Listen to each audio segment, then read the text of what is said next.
pour la revue de presse internationale. Bonjour Sandrine. Oui, bonjour Vincent. Et le sujet qui occupe aujourd'hui les colonnes des journaux du monde entier, c'est bien sûr le cessez-le-feu à Gaza et le retrait des troupes israéliennes. Ah oui, en effet, de nombreuses analyses sont à lire et à retrouver dans la presse internationale et surtout dans la presse israélienne où le très conservateur Jérusalem Post nous annonce qu'une guerre diplomatique commence pour Israël. Une guerre de longue haleine, nous dit le journal. Elle sera sans doute plus longue que les 4 semaines sur le terrain. Le journal souligne que le pays a toujours eu du mal à faire reconnaître ses victoires sur le plan diplomatique, que ce soit en 49 ou en 67. Cette guerre diplomatique se jouera sur plusieurs fronts, estime ce quotidien. L'un des principaux objectifs le plus difficile, c'est bien de démilitariser Gaza. Difficile pour le journal, car les organisations terroristes du type Hamas ne désarment pas. Leur raison d'être, c'est bien d'accumuler les armes pour tuer et terroriser. Il faudra donc, pour le Jérusalem Post, créer un mécanisme international pour s'assurer que le Hamas n'utilisera pas notamment de fonds venus de l'étranger pour reconstituer ses roquettes et également les tunnels qui ont été détruits. Ceci dit, Sandrine, certains journaux israéliens appellent aussi leur gouvernement à plus de coopération avec le voisin palestinien. Oui, c'est notamment le journal plus libéral Haaretz qui, dans son édito, appelle le gouvernement israélien à ses responsabilités face à la situation à Gaza. Le quotidien estime qu'Israël doit participer à la reconstruction de Gaza avec ses voisins afin de reconstruire une économie palestinienne plus solide.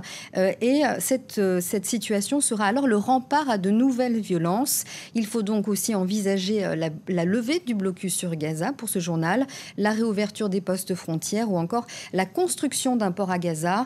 Enfin, Haaretz estime que Mahmoud Abbas est bien un interlocuteur qu'il faut renforcer dans le cadre de la relance du processus de paix.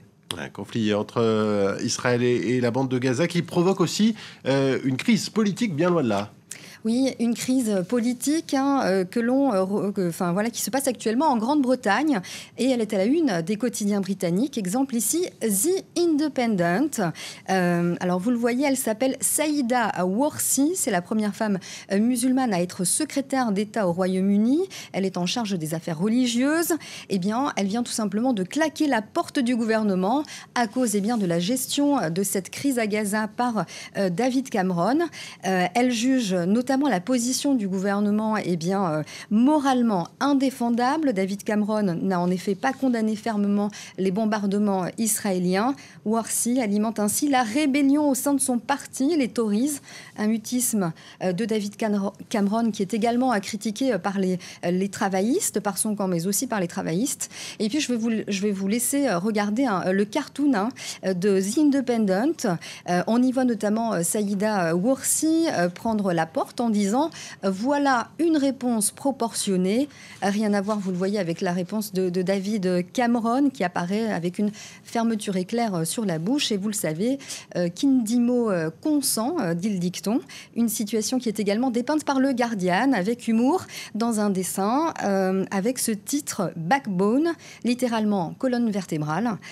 On le voit, la secrétaire d'État est la seule à tenir sur ses jambes, à être droit dans ses bottes, à l'inverse de ceux qui n'ont pas de backbone. Dans la peau du mollusque, vous aurez certainement reconnu David Cameron.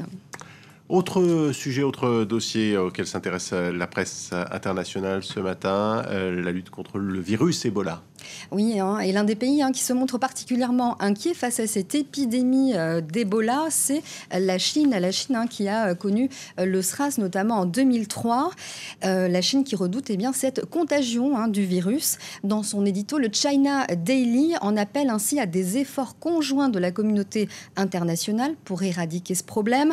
En effet, le journal estime que les pays touchés en Afrique n'ont en ce moment pas les moyens d'y faire face. Il appelle aussi à la plus grande prudence des autorités chinoises aux frontières.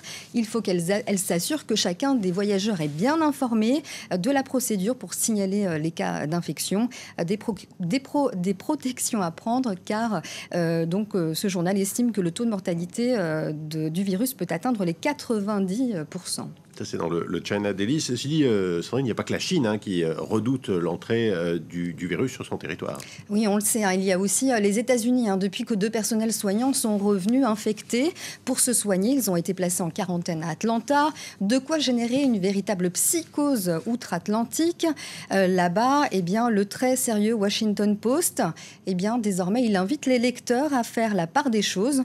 Pour le quotidien, si le danger Ebola existe, c'est bien en Afrique et pas aux États-Unis. Ici, on revient sur cette hystérie collective autour de ces 2 Américains. Ils ont été traités un peu comme des pestiférés, alors qu'il aurait fallu plutôt reconnaître leur courage face à ce danger. Le journal, par ailleurs, raconte que 50 spécialistes américains vont être envoyés en Afrique pour travailler, eux aussi, à traiter les cas infectés et aussi méritent qu'on les respecte. Il n'y a pas que les professionnels de santé qui méritent qu'on les respecte outre-Atlantique. Vous avez une belle histoire pour finir. Ah oui, alors il s'appelle Raymond Burse. C'est un Américain, il est désormais célèbre. C'est un président d'université dans le Kentucky. C'est une histoire que nous raconte le Washington Times. Ce président d'université a décidé tout simplement de partager son salaire avec ses salariés les moins bien lotis. Il fait un geste de 25% de son salaire. Donc pour ceux qui touchent moins de $10 de l'heure.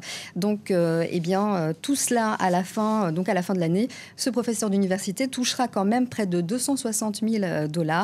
C'est quand même pas mal, mais il mérite, lui, qu'on le respecte. Oui, ça reste tout de même respectable aussi, son salaire. Merci Sandrine Gomez, merci pour cette revue de presse internationale. On marque une pause, et puis c'est la météo, le retour de l'info, le journal. Restez avec nous, bien sûr, sur France 24.